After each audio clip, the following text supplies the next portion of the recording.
So I'm sure you get this all the time. When you speak about Iran, there's going to say you're Shia, you're Sunni, you're Hanafi, you're Sufi, you're Salafi. What are you? I'm a Muslim. Alhamdulillah. যখন কেউ হানাফি নিজেকে বলবে না, শাফি বলবে না, মালিকি বলবে না, হাম্বলি বলবে না, দেওবন্দি বলবে না, রেজভি বলবে না, কথা বোঝা গেছে, কাদরি বলবে না, চিশতিয়া বলবে না, সাবেরিয়া বলবে না, মুজাদ্দিদি বলবে না, সাহওয়ার্দি বলবে না, নকশবন্দি বলবে না, এসব নাম যখন তারা মুছে দিবে বেদাতি নামগুলো, তখন আমরা কোরআন সুন্নাহর আলোকে যে সুন্দর নাম রয়েছে আহলুল হাদিস অথবা সালাফি, এসব নাম না বললেও চলবে, কোনো নামের প্রয়োজন নেই, কারণ সকলে মাশাআল্লাহ কোরআন সুন্নাহ অনুসারী হয়ে গেছে। আর সব এই বেদাতি নামগুলি যখন মুছে গেছে তখন কোনো অসুবিধা নেই।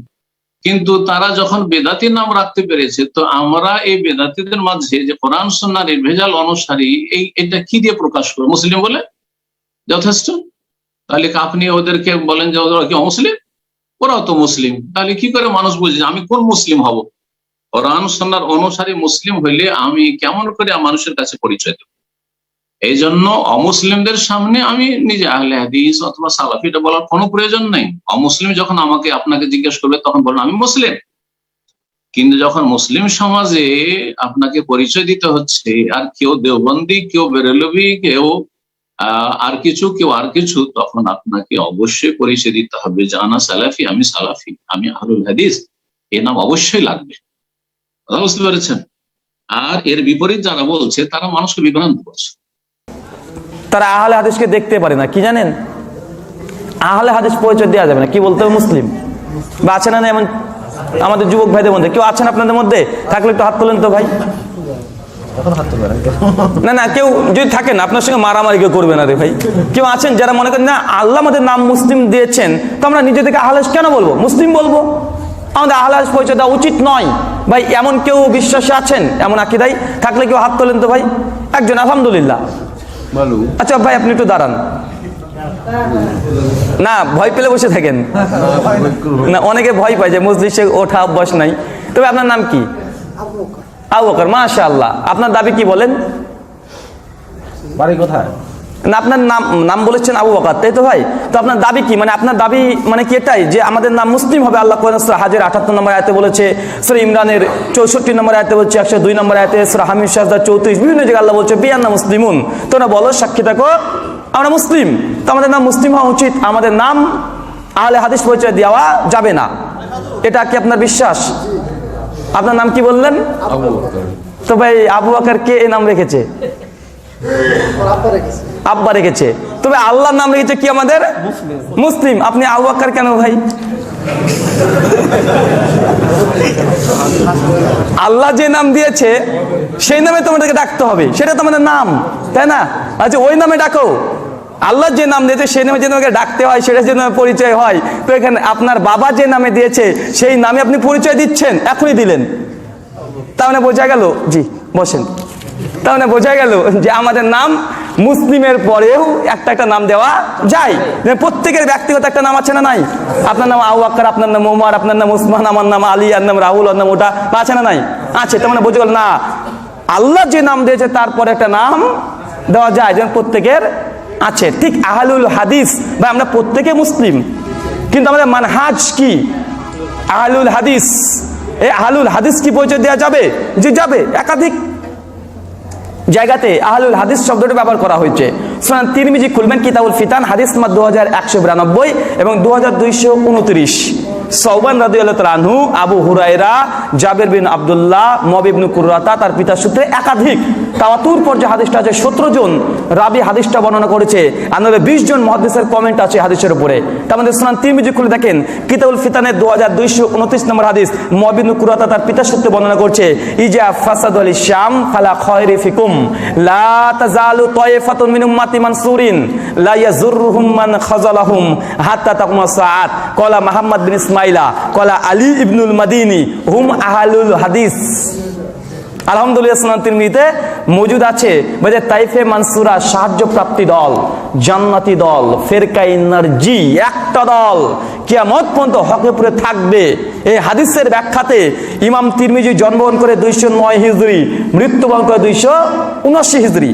ইমাম তিরমিজি যখন তার জামে তিরমিজিতে হাদিসটাকে নকল করছেন, করার পরে তিনি বলছেন যে যে জান্নাতি দল, তাইফে মানসুরা সাহায্য প্রাপ্তি দল, এই দলটা কোনটা?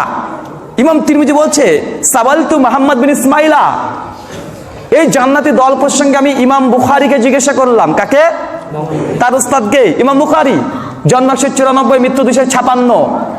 ইমাম তিরমিজি তার উস্তাদকে জিজ্ঞাসা করছে, এই যে ফিরকায়ে নাজির, তাইফে মানসুরা, জান্নাতি দল, এই দলটা আপনার নিকটে কোন দল মনে হয়? ইমাম বুখারী তখন তিনবার বলছে যে সাওয়ালতু মুহাম্মদ আলী ইবনুল মাদিনী। ইমাম বুখারী বলছে আমি ওই প্রশ্নটা আমার উস্তাদকে করেছিলাম। তার নাম কি? আলী ইবনুল মাদিনী, জন্ম 161 হিজরি, মৃত্যু 234 হিজরি। আলী বিন মাদিনী বলছেন যে তাইফে মানসুরা হুম আহলুল হাদিস, যে ফিরকায়ে নারজি জান্নাতি দল, তার নাম কি? আহলুল হাদিস। ভাই এই কথাটা অন্য কোনো গ্রন্থ নয়, সুনান তিরমিজি এখনই আপনি খুলে দেখেন, হাদিস নাম্বার 2192 এবং 2229-এ মজুদ আছে। এখন বলতে পারেন ইমাম বুখারী কথা মানতে যাব কেন? হাদিস দেখান আমাকে, তাই না? তা আমি তার জন্য বলি ভাই, যার বুখারী না পড়লে আপনি একজন আলেম হতে পারবেন না, 2 রাকাত নামাজ পড়তে পারবেন না। তার ব্যাখ্যা যদি না নেন তো কার ব্যাখ্যা নেবেন? যার বুখারী না পড়লে আপনি 2 রাকাত নামাজ পড়তে পারবেন না, সেই যদি আহলুল হাদিস পরিচয় দেয় বা দিতে বলে, তবে আমি আপনি কিডা? বুঝেন নাই ভাই? অসংখ্য মুহাদ্দিসগণ, এমনকি যায়ফ হাদিসেও একটা যায়ফ হাদিস আছে, শুআবুল ঈমান লিল বাইহাকিতে, হাদিস 1741, যেখানে আবু সাঈদ খুদরি রাদিয়াল্লাহু তাআলা আনহু তিনাকে প্রসঙ্গে বলা হচ্ছে যে ফাইনা খুলুফুনা ওয়া আহলে হাদিস ইবাদানা, যে তোমরা আমাদের পূর্ববর্তী উত্তরসূরি, তোমরা আহলুল হাদিস। তো সনদটা যায়ফ, সহিহ নয়। এখানে আবু হারুন আবদে একজন রাবি আছে, সমস্ত মুহাদ্দিস তার প্রতি যারা করেছে, তো এই হাদিসটা সহিহ নয়। যদিও আলবানী রাহিমাহুল্লাহ সিলসিলা হাদিসে সহিহা হাদিস নম্বর 270-এ হাদিস সহিহ বলেছে, তবে আমার তাহকিক হাদিসটা যায়ফ, হাদিসটা গ্রহণযোগ্য নয়। তারপরে যদি বলেন যে না, আল্লাহ যে নাম দিয়েছে বা আল্লাহর পছন্দীয় নাম মুসলিম, এই পছন্দনীয় নামই আমাদেরকে ডাকতে হবে। তো ভাই সহিহ বুখারীতে আরেকটা আল্লাহ পছন্দনীয় নাম আছে, কি জানেন? আল্লাহ রাসূলকে জিজ্ঞাসা করছে, আল্লাহ রাসূল আল্লাহর কাছে সবচেয়ে পছন্দনীয় নাম কি? তো আব্দুল্লাহ আর আব্দুর রহমান। কি নাম ভাই পছন্দনীয় নাম? তাহলে আপনার নাম আব্দুল্লাহ আর আব্দুর রহমান নামই রাখতে হবে, অন্য কোনো নাম রাখা যাবে না। কারণ আল্লাহর কাছে পছন্দ কোন দুটো নাম? একটা আব্দুল্লাহ, একটা আব্দুর রহমান। তো দুটো নাম আল্লাহর কাছে পছন্দ, আর একটা নাম পছন্দ নয়। পছন্দ কি ভাই? তার নাম রাখা যাবে না। অসংখ্য জবাব দেওয়া যেতে পারে, ভাই কোরআন কয়টা?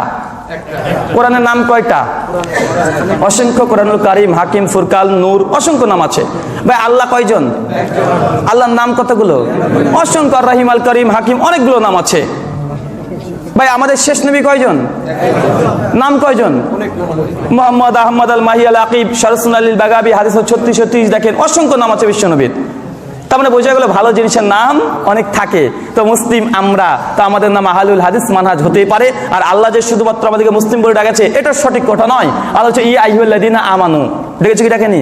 কাদ আফলাহাল মুমিনুন, মুমিন বলে ডেকেছে কি ডাকে নাই? ডেকেছে। সাহাবীদেরকে মুহাজির আনসার ভাগ করেছে কি করে নাই? করেছে। জি, সূরা তোবার 100 নম্বর আয়াতে স্পষ্ট যে সাহাবীদেরকে মুহাজির আনসার আল্লাহ নিজে ডেকেছে। তাহলে বোঝা গেল বৈশিষ্ট্যগত নাম ব্যবহার করা যেতে পারে।